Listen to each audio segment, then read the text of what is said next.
ఒక పక్కన ప్రయత్నం జరుగుతోంది అన్నటువంటి సందర్భంలో అకస్మాత్తుగా ఆయన వచ్చి భారతదేశానికి రావడం, నరేంద్ర మోడీతో మీట్ కావడం. అది ఓ పెద్ద సంచలనం. ఏం సందేశం తీసుకొచ్చారు? లేకపోతే మోడీ ద్వారా ఏ ఒత్తిడి చేయబోతున్నారో తెలీదు. ఎందుకంటే యెమెన్‌లో హౌతీ తీవ్రవాదుల నిరోధం కోసం సౌదీ అరేబియా, పాకిస్తాన్ దళాల్ని పంపిస్తుంటే, యెమెన్‌లో 4 పార్టులున్నది. ఒక పార్ట్ లోకల్ సైన్యం, ఒక పార్ట్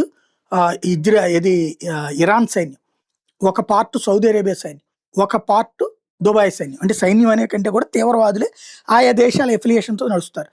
సౌదీ అరేబియాకి సంబంధించినటువంటి బ్యాచ్ మీద మొన్న దుబాయ్ బ్యాచ్ దాడి చేసింది. ఆ సందర్భంగా ఇద్దరి మధ్య సంఘర్షణ, చివరికి ఎయిర్ స్ట్రైక్స్ దాకా వెళ్ళినటువంటిది చెప్పుకున్నాం. ఆ తర్వాత ఆళ్ళేమో పాకిస్తాన్ వైపుకి వెళ్తుంటే వీళ్ళు మన వైపుకి, మనమేమో 2 వైపులా మెయింటైన్ చేస్తున్నాం. ఇప్పుడు తాజాగా అబుదాబికి సంబంధించినటువంటి ఒక పేపర్ లీక్ అయింది.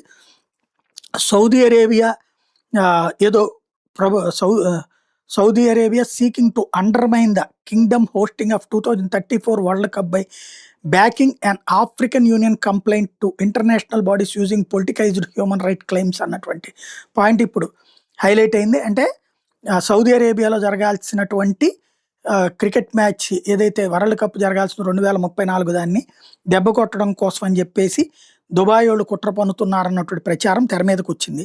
తద్వారా ఒకళ్ళ మీద ఒకళ్ళు ఆటలాడుకుంటున్నారన్నటువంటి చర్చ నడుస్తోందన్నమాట.